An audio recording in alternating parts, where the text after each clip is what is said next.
The early 1960s at Sebring continued a dominance by Ferrari, but as the decade progressed, an American manufacturer would ascend to the pinnacle of sports car racing. In 1960, Ferrari and Porsche were the two favored manufacturers, while the new Maserati entries were fast but unproven. A grid of 65 cars lined up for the start.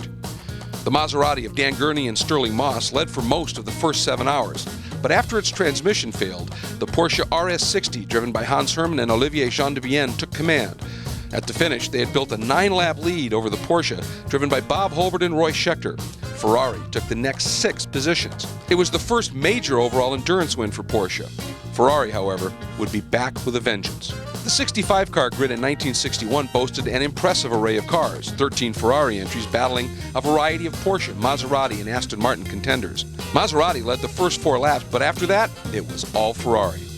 The final half of the race was dominated by Phil Hill and Olivier Jean de Bienne in a factory 250 Testarossa as they finished with a 2-lap margin of victory. Ferrari went on to sweep the podium. Another Ferrari win was on tap at Sebring in 1962, despite some tenacious competition from Porsche.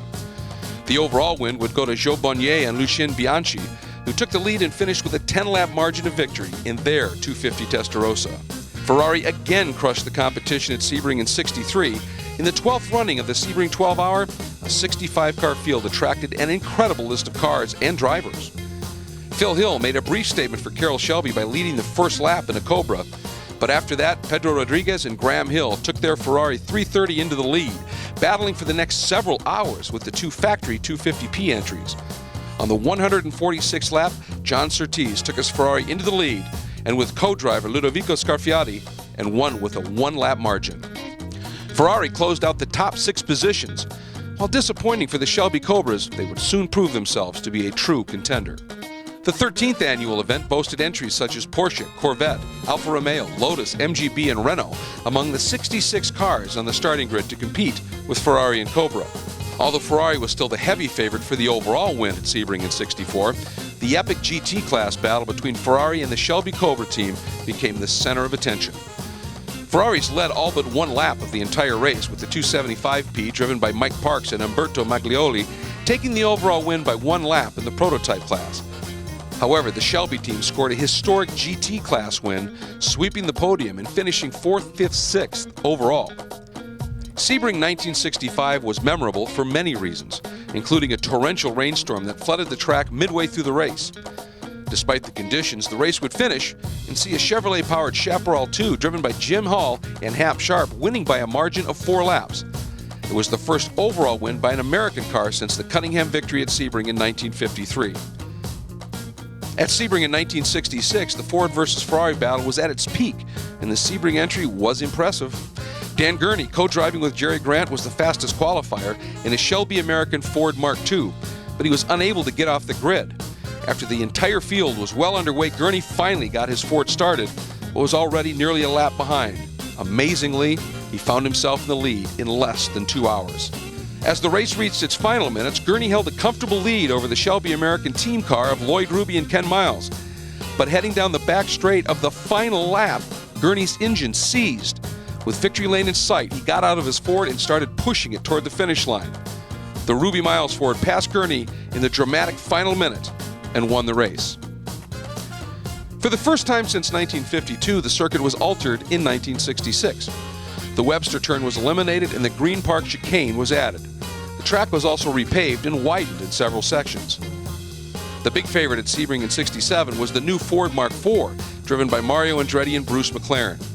Jim Hull's winged Chaparral and a large entry of Porsches were the main contenders to the Ford team. Andretti won the pole and easily set the pace early in the race. In fact, the Andretti McLaren entry finished with a stunning 12-lap victory over the second-place Ford, driven by A.J. Foyt and Lloyd Ruby. They also were the first winners in Sebring history to average over 100 miles per hour for the entire 12 hours. Sebring in 1968 saw a resurgence from Porsche when the 907, driven by Hans Hermann, won the pole. A unique aspect of the race was that a Trans Am race was incorporated within the 12 hours, adding an epic entry of muscle cars to the field. The Lola entry, driven by Scooter Patrick, led for a few laps early in the race, but the Hermann Siffert Porsche 907 easily pulled away and won by a stunning 10-lap margin over teammates Vic Elford and Jochen Neerpasch in another 907. Although the previous two Sebring endurance races were easily won by Ford and Porsche, the 1969 race would prove to be a standout with a fantastic finish. Porsche and Ferrari were the big favorites to take the win. The Ferrari 312P, driven by Mario Andretti and Chris Amon, won the pole, but there were plenty of Porsche 908 entries close behind, with the Ford GT40 driven by Jackie Ickx and Jackie Oliver filling the 12th spot. As expected, Porsche and Ferrari battled furiously, exchanging the lead several times. As the race headed into the final hours, the Andretti Ferrari held a slim margin over the Porsche. But then, a series of problems proved costly to the top contenders, giving the lead to the Ford GT40. The Ford team held on to a stunning one-lap upset win. Ferrari took second place, and Porsche captured the next three positions. The 60s would prove to be a truly memorable decade for American manufacturers. Ickx and Oliver would drive the same Ford GT40 to victory at the 24 Hours of Le Mans later in the year, the last time an American car would win the most prestigious victory in sports car racing. The 60th anniversary of the world's greatest sports car race is only a few weeks away. Ferrari, Porsche, Corvette, and Aston Martin are still battling for the top spot on the now 3.1-mile circuit, with newer additions such as Audi and BMW joining the fray.